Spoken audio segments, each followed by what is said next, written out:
Welcome back to Football Daily Weekly. It's lovely to have Adam and Dave here. We're talking about 5 things we learned from the weekend. And the first thing we learned from the weekend happened in the theatre of draws. Manchester United won, Chelsea won. Where do we start with this one? I think it's probably best to start with what happened in the 93rd minute, or 93 minutes and 34 seconds to be exact. Yeah, it was a good cross. Yeah. Lovely Fellaini header. Brilliant finish from Van Persie. Yeah. Rounded off an alright performance from United. I thought they tactically they were quite good. You had the likes of Fellaini sitting on Fabregas, you know, Mata sitting on Matic and Blind sitting on Oscar. Sort of really slowed Chelsea's play down and sort of killed them a bit, which I thought was really good. But then they had the spell from about 60 minutes to 80 minutes where Man United were terrible. They didn't press. They were sitting back. They were 1-0 down. There was no urgency. We brought on James Wilson to give us a little bit of more energy back, and it didn't really do anything. And we were flat. And really, from 80 minutes onwards, we kind of started attacking that left-hand side again, attacking Ivanovic. Obviously on a yellow card, gets booked, get the free kick, score the goal. So you're a bit lucky then. So you deserve the point on that. I think we deserved the point on the balance of play. In terms of dominating the game, Chelsea probably dominated from 60 to 80. United dominated in periods themselves. I'd say, yeah, we did deserve the point, but definitely not the 3 points. That feeling when you score a last-minute goal to get a draw and take your team 8th. You win a bit over the top. You win a bit over the top. A bit mental, but they get a point from that. They would have got 0 otherwise. I guess the problem is, or the question a lot of people are asking is that really what we should expect from United? A last-minute draw at Old Trafford? At this stage, they've sort of been missing that sort of. That was like a classic Ferguson, Fergie time, determination. It's not a winner though. They didn't dominate the game. Yeah. They didn't. They basically played tactics that were to counter what Chelsea were doing. That will feel like a win to the players. Yeah. The Chelsea players will go out. It's not. They'll feel like they'll give that confidence is what's been lacking at Man United. Oh, it really felt like a win. No, sorry, it's just a draw. You just get the 1 point. It's good. He's right though. It's good for their mentality ahead of Chelsea. Will think it's points dropped as opposed to Man United. Obviously, it's points gained. That's important for them ahead of United playing City next week away.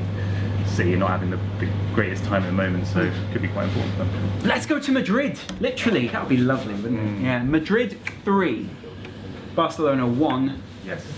Ouch. El Clásico was dominated. It was very comfortable, wasn't it? I think at the start, obviously it looked like Barcelona got that early goal, and they had a couple of good chances for Messi there, which he uncharacteristically missed.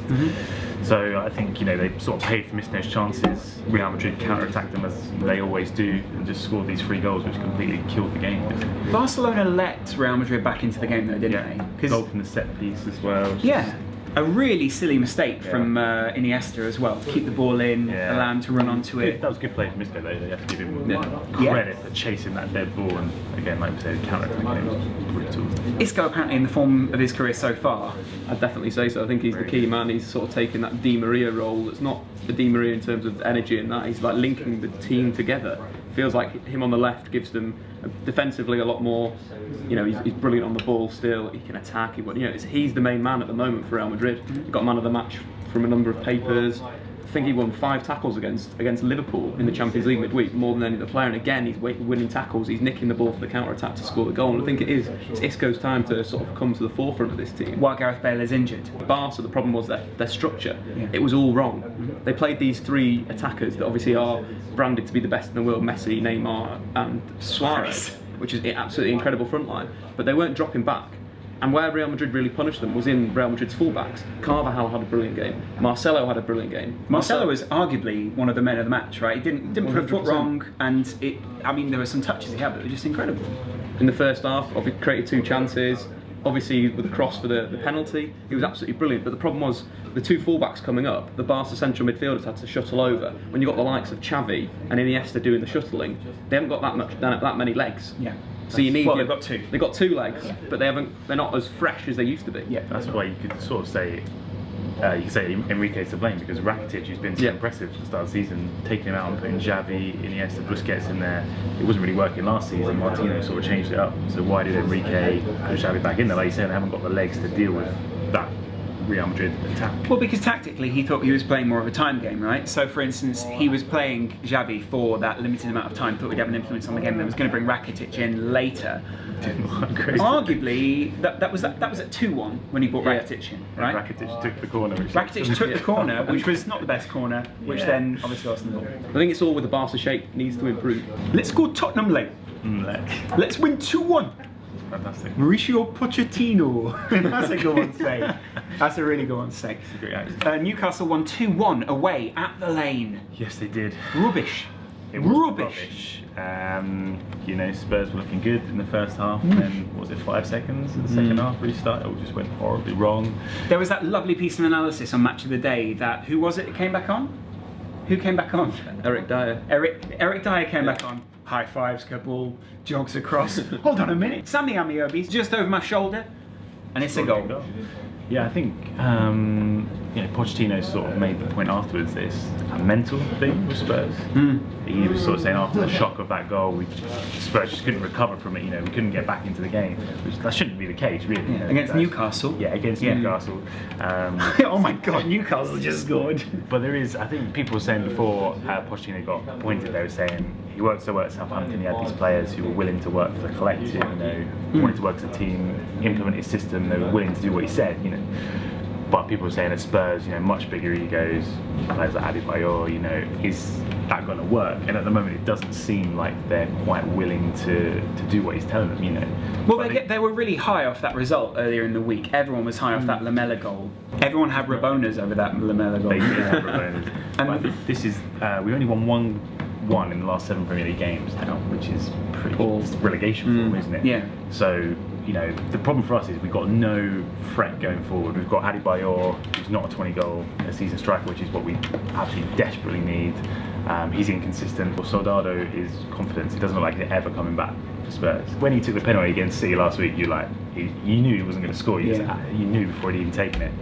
So his confidence gone. Harry Kane, I like Harry Kane, but you know he's too young and raw to be starting in the Premier League. I don't know. Why not? Well, maybe he should now, but I don't think. You know, obviously in the Europa League he's looked pretty good. Got the hat trick last week. Maybe he should be starting. He's the most confident Tottenham player at the moment. I think that's what they've got to go with. Give him the cane. But we should, for a club that's trying to get in the top 4, as we always say we are, to have Harry Kane, this 21-year-old striker, as our first choice. I think you need something more. You need someone who's going to be consistent every week, and arguably Harry Kane is not going to be that. Exactly. He's not a good goalkeeper. He's not a good goalkeeper now. But you know, I don't know who's on the market to buy. You know, I like Benteke, but Mario Balotelli. Is he going to be? Well, yeah. Speaking about the race for 4th, it's obviously Everton in there. They went away to Burnley, and the big plus for them is Samuel Eto'o. Yeah, looks right, didn't he? Yeah. That heading action, really good, really good header. So Liverpool wrong not to sign him up in the summer? No, probably not. Why? Scored more than Balotelli. He has scored more than Balotelli. Free transfer. Probably quite good wages. Less than Balotelli, I reckon. Oh yeah. Oh yeah. Yeah. Liverpool, I think, probably looking at the long term, short term. What are you thinking? Short-term solutions, wasn't it? They maybe should have gone for panic buys. Yeah. I'd say, even though it's a good victory for them, it's Burnley. They haven't won one game all season. But it, again, like we're talking about mentality, it's a good springboard for them. They have looked good this season. The defence has been pretty shocking. Lukaku has been sort of on-off, blowing hot and cold. Yeah, he scored though. So, I think it's good for them. They're another team, like we're saying, they could make that 4th place if they can get that consistent run going. And if they've got options like Eto'o, Lukaku, they've got Morales, they've got good options going forward, better than, say, Spurs. I think the form has changed since the return of Barkley, but more importantly, McCarthy and Seamus Coleman. I think that's why they were struggling. They did so well last season because they had Barry and McCarthy just bossing in front of the back 4, covering the full back, so very, very comfortable. Barry going to the left side, McCarthy to the right side. Brilliant stuff, and I think those 2 players coming back, Everton are just going to shoot up the table now. I think they looked very strong against Burnley. The Eto'o goal, I think the brilliant part of that was how they switched the play. On going down the right, switch it to the left, Baines whips it in, great header. Leighton Baines, 6 assists in the Premier League. Only Sigurdsson and Fabregas have assisted more goals, so he's having a very, very good season. East London, West Ham, Man City lose. What? They got battered, didn't they? They got battered 2-1. I'd say that West Ham fully deserved the victory. Yeah, no, yes, they fully deserved it. They did not batter them, but West Ham did deserve the victory because tactically they outthought City. They did. West Ham, they didn't play the usual diamond shape. I think they were playing a 4-4-1-1. Yeah. With Stuart Downing, the main man at the moment, created 27 chances in the Premier League. Only Cesc Fabregas has created more, so he's having a really good season. Bringing him centrally has been a great idea. It's been genius from Sam Allardyce. He's really you know, he's sort of going back to the JJ Okocha days. Stuart Downing is now the new JJ Okocha. I never thought I'd hear those words. I never thought I'd hear someone say Stuart Downing. Just say that one more time for me. Stuart Downing is the new JJ Okocha. Yeah. Let's talk about how West Ham are doing well there. Yeah, you might say they were on song. Ooh. Alex on song. Oh, good. Yeah. So I think their signing's been really good. Alex on, it's only a loan deal, isn't it? But you know, Sacco as well. How many goals? 6 consecutive goals in the Premier League, more than any other West Ham player ever.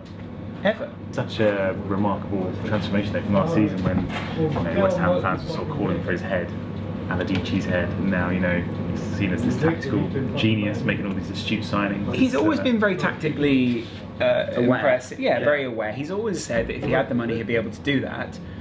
No, maybe. But I'm afraid he's shown flashes of this in the past, though. Bolton showed flashes of wonderful play, and they never finished the season strongly enough. It's not about the play that is the problem at West Ham. I don't think that's ever been in doubt that West Ham can put together a side that can play nice football. It's whether they can maintain that, it's whether they can keep that going until the end of the season, it's where it gets them in the table. That form needs to stick. We shall see. You can have hot streaks. And arguably, we've seen Bolton have hot streaks in the past. We've seen Big Sam have hot streaks. Someone who's not on hot streak, Man City. Yeah, what is going wrong? I'm not really sure what the problem Nothing. is there.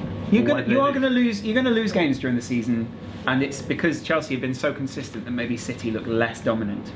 Yeah, I mean, they had a few good chances, hit the bar, some great saves from Adrian, sort of kept them at bay. But how far are they behind now? Is it 6 points? 6 points, yeah. Yeah, they were lucky in a way that Chelsea didn't win. Because that would be 8 points. Yeah. So yeah, I'm not sure. I think obviously the title race is not over. We're only in October. Yeah. But it's not looking good for Man City. I think it all goes down to Yaya Toure. I think we've spoken about it before. It's still, I think Fernando would have been a perfect partner for him of the Yaya Toure of the last season. Yeah. The rampaging Yaya Toure, the goal-scoring Yaya Toure, the creative Yaya Toure. This Yaya Toure is now too deep. He's playing too withdrawn. Everyone's mentioned it. I think Edin Dzeko has been pretty terrible over the last 3 games. Why doesn't he just start with Yaya Toure in a more advanced position with the likes of Fernando and Fernandinho just sitting in behind and see what he can do? Because at the moment, he's completing passes, but he's completing them in the wrong area. They're too deep.